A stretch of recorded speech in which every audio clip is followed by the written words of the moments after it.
இந்த ஒரு பையன் ஒருத்தவன் மாடு மேய்ச்சிட்டு இருந்தான். சரி. ஒரு வயசான பெரியவர் போயிட்டு ஏன்பா பள்ளிக்கூடத்துக்கு போகலான்னு கேட்டார். நான் பள்ளிக்கூடத்துக்கு போனால் சோறு உங்கள் அப்பனா போடுவேன்னா. சரி. சோறு நான் போட்டேன்னா நீ பள்ளிக்கூடத்துக்கு போவியா அண்ணன்? சரி போகிறேன்னா. சரி. இவர் போனார், சோறு போட்டார். பையன் பள்ளிக்கூடத்துக்கு போனால் இவர் சோறு போட்டார். இந்த நிகழ்ச்சி நடந்தது கொட்டச்சி மேடுன்னு ஒரு கிராமம். ஆமாம். இந்த பையன் யாருன்னு தெரியல. இந்த கேட்ட பெரியவர் தெரியுமா? கல்வி கண் திறந்த காமராசர் என்கிற ஒரு மிகப்பெரிய அரசியல்வாதி மக்களை நோக்கி வந்தாயா, மக்களை நோக்கி வந்தான். இன்னொருத்தர் இருந்தார். அவர் இல்லைன்னா ஐயா மன்னிச்சிங்க, நீங்கள் மாடு மேய்ச்சிருப்பீங்க, உங்கள் மாடு போட்ட சாணியை அள்ளி வித்திருப்பேன். யார் தெரியுங்களா அவரு? பெரியாரா? நேத்து சுந்தர வடிவேலு என்கிற ஒரு அதிகாரி, கல்வி அதிகாரி, பள்ளி கல்வித்துறை இயக்குனர். நேத்து சுந்தர வடிவேல்னா இன்னைக்கு நீங்க இல்ல, நான் இல்ல, இந்த சமுதாயமே இல்ல, மக்களுடைய பிரச்சனைகளை அரசியல்வாதிகளுக்கு சொல்லுகிற அதிகாரி இருந்தார்கள். அவ்வளவுயா? இன்றைக்கு அப்படியா இருக்கிறாங்க? அரசியல்வாதி சரியில்லை, அதிகாரி சரியில்லை. இப்போ இதுல இன்னொரு பெரிய விஷயம், ஒண்ணுமே சரியில்லை. இதுல இன்னொரு முக்கியமான விஷயம் கேட்டீங்கன்னா, எங்க ஊர்ல டுட்டோரியல் சென்டர் ஒன்று இருக்கு.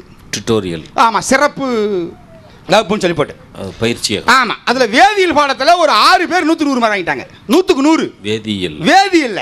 ரொம்ப எனக்கு பெருமை ஆகி போச்சு. இது யாரா நடத்துதுன்னு கேட்டேன். ராமசாமி ஒரு வாத்தியார் நடத்துறாருன்னு சொன்னாங்க. சரி. இந்த ராமசாமி வாத்தியார் யாரான்னு சொல்லி பாராட்டணும் இல்லையா?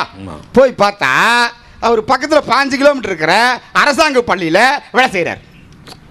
அங்கே எத்தனை பேர் வாங்கினா 60 பேர் ஃபெயில் ஆயிட்டானா. இவர் அரசாங்க பள்ளியில் பாடம் நடத்துகிற ஒரு ஆசிரியர், அவர் பாடத்தில் 60 பேர் ஃபெயில் ஆகிக்கிறான். இவர் டுட்டோரியல் நடத்தும் போது 3 பேர் 100 100 வாங்கியிருக்கிறான். இந்த ஆசிரியரை யார் தட்டி கேட்பது? நீங்க மருத்துவருக்கு சட்டம் போட்டீங்க இல்லையா?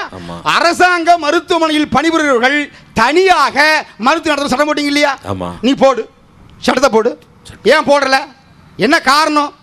இப்ப யாரை முட்டாளாக்குறீங்க நீங்க? எங்களையா? தேனாரும் பாலாரும் தெருவெல்லாம் ஓடுமுன்னு தேர்தல் வாக்குறுதி சொன்னாங்க. எங்களை தெருவோர நாய் போல வச்சாங்க. அப்புறம் தெருவோர நாய் போல வச்சாங்க. ஓட்டு கேட்க வரும்போது அண்ணா எக்கா எம்மா அத்தா, ஓட்டு கேட்க வரும்பொழுது சந்து பொந்து கண்ணு தெரியும். ஓட்டு கேட்க வரும்பொழுது சந்து பொந்து கண்ணு தெரியும். நன்றி சொல்ல வந்தாக்கா செல்லாக்கா, அவங்க தேரோடும் மாட வீதி செல்லாக்கா. சந்து பொந்து அப்ப கண்ணு தெரியாது, எனக்கு நேரம் இல்லை. பெரிய காரா இருக்கிறதுனால சந்துக்குள்ள வராது. இப்போ 100 பேருக்கு ஒரு அப்பா இருக்க முடியுமா? இருக்க முடியும். எப்படி? திருதராஷ்டிரன் ஒருத்தர் இருந்தானே, இப்ப இருக்க முடியுமா? இப்பவா? இப்ப இருக்க முடியுமா? இப்ப முடியாது. அதுவும் மிஞ்சி மிஞ்சி போன 35 வயசு 40 வயசு இருக்கும் அவருக்கு. அந்த அம்மாவுக்கு 35 வயசு இருக்கும். சத்தியமாக இருக்கிறார்கள். இதுதான் சாட்சியம். ஒண்ணும் இல்லைங்க. இப்போ ஒரு அதிகாரியை மாத்தணும்னு நம்ம போராட்டம் பண்ணுவோம். மாத்த கூட யாருன்னா போராட்டம் பண்ணுவோமா? இல்ல. போராட்டம் பண்றாங்க. சுனாமியால் பாதிக்கப்பட்ட 100 குழந்தைகளை தத்தெடுத்து தன் பிள்ளையாக வளர்த்துக் கொண்டிருக்கிற நாகப்பட்டினத்துடைய ஆட்சி தலைவர் ராதாகிருஷ்ணன் மாறக்கூடாது. அந்த போய் அங்க பாத்தீங்கன்னா அப்பான் போட்டு அவருடைய அலைபேசி எழுதிருக்கு, அம்மான் போட்டு அவங்க துணைவியாருடைய அலைபேசி எழுதிருக்குன்னா, ஒரு 100 குழந்தைகளுக்கு தாயாகவும் தந்தையாகவும் இருக்கிற ராதாகிருஷ்ணனை போன்று எத்தனை ஆட்சி தலைவர்கள் இருக்கிறார்கள் இங்க? கேள்வியாதான். இது ஒண்ணுமே இல்லைங்க ஐயா. அடுத்து ஒண்ணு கேட்கிறேன். ஒண்ணுமே இல்லை. பாரதேசன் சொல்லுவான், சீனாக்காரன் தானே வந்தான் போருக்கு, இந்த சிங்க கூட்டம் வேறு இங்க யாருக்கு? போனா கிடைக்கும் போரில் சீனாக்காரன் ஈரல். சீனனுக்கு இங்கே என்ன எக்காலம்? நம்ம சிங்கப்பட கிழிக்கட்டும் அவன் தோலை. சீனனுக்கு இங்கே என்ன வேலை? நம்ம சிங்கப்பட கிழிக்கட்டும் அவன் தோலை. இக்கால தேவாவுக்கு கூட பாட்டு எழுதின பாரதிதாசன் சொன்னா இல்லையா? தமிழகத்தில் இருக்கிற ஒட்டுமொத்த தமிழர்களும், இதோ பக்கத்தில் இருக்கிற இலங்கையில் இருக்கிற என் தொப்புள் குடி உறவுகள், என் தாய், என் தங்கை அங்கு கொலை செய்யப்படுகிறார்கள். வேண்டாம் என்று இந்த இந்திய அரசாங்கத்திடம் இந்திய குடிமகனாக நாங்கள் முறையிடுகிறோம். எங்களுடைய உணர்ச்சிகளை புரிந்து கொள்ளவில்லை. நீ என்ன பண்ண? இன்னைக்கு சீனாக்காரங்க கூட நம்ம இல்லையா? தொலைக்காட்சியில் காட்டுறாங்கல்ல, சீன எழுத்து பொறித்த கூட நமக்கு இருக்குது இல்லையா? முதல் அடி வாங்குறது நீயா நானா? நான் தானே.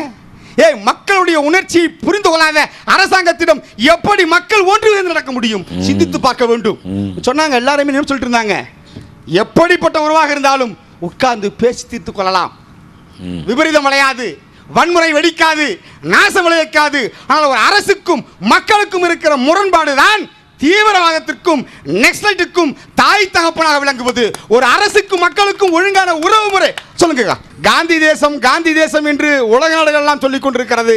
ஆம், ஒரு வாக்காளர் என்கிற முறையில் இந்த உரிமைக்குள் பெற்றது ஒப்புதல் வாக்குமூலம் தருகிறேன். ஆம், இந்த தேசம் காந்தி தேசம் தான்.